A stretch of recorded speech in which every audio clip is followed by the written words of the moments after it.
जय श्री राम दोस्तों। आज आपको ऐसी कहानी लेकर आया हूं। उम्मीद करता हूं आपको जरूर पसंद आएगी। कहानी का नाम है खौफनाक साया, भाग 1, चौराहे की छाया। यह कहानी है एक छोटे से गांव की, जहां शांति, अनुशासन और संस्कार की मिसाल माना जाता था। शिवदत्त शिववाला का परिवार में 4 लोग थे। शिवदत्त, उनकी धर्मपत्नी, बेटा हेमंत और बेटी करिश्मा। पूरा गांव उन्हें ईर्ष्या और आदर से देखता था। शिवदत्त एक मेहनती, ईमानदार और आत्मसम्मानी व्यक्ति थे, जिनके सपने सरल लेकिन सच्चे थे। एक अच्छा घर बनाना, बेटे को योग्य बनाना और बेटी की शादी धूमधाम से करना। करिश्मा इस घर की रौनक थी। उसकी मुस्कान में एक अजीब सुकून था और उसकी सुंदरता जैसे किसी पुराने लोकगीत से उतरी हो। बचपन में जब भी कोई मेहमान आता तो बिना उसे गोद में उठाए लौट ही नहीं पाता था। धीरे धीरे वह बड़ी हुई और गांव की चर्चा बन गई। शिवदत्त की बेटी जैसी सुंदरी आज तक नहीं देखी। पर उसी घर में एक और कहानी पल रही थी, हेमंत की।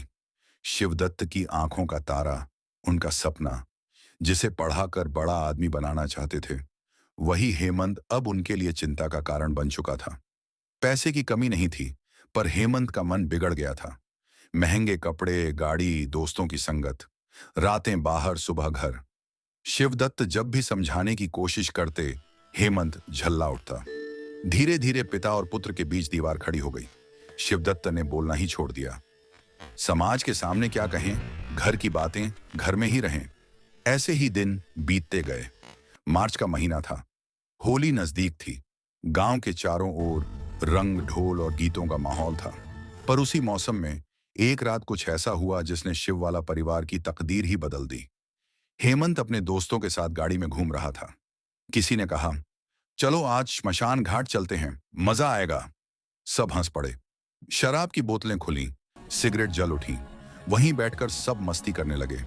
हेमंत की मां ने उसे जाते वक्त समझाया था, बेटा, होली के दिनों में चौराहे और श्मशान से बचकर रहना।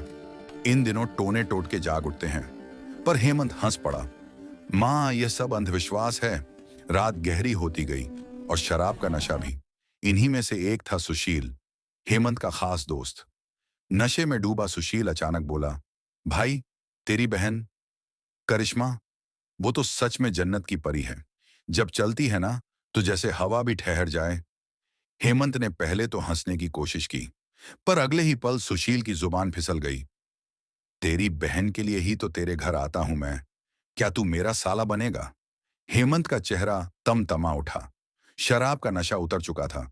उसके भीतर आग भड़क उठी। चुप रह सुशील। लेकिन सुशील नहीं रुका। दोनों के बीच बहस शुरू हुई, फिर धक्का मुक्की। बाकी दोस्त बीच बचाव करने लगे, पर गुस्से में हेमंत ने पास पड़ा एक पत्थर उठाया और जोर से सुशील के सिर पर दे मारा। सुशील जमीन पर गिर पड़ा। सन्नाटा छा गया। होली की रात में श्मशान के सन्नाटे के बीच एक चीख गूंजी और सब कुछ बदल गया। अगला भाग, भाग 2, राख और रहस्य में जारी। आप वीडियो कहां से देख रहे हैं, कमेंट में जरूर लिखें। अगर एक कहानी अच्छी लगी है तो भाग 2 जल्दी ही आएगा।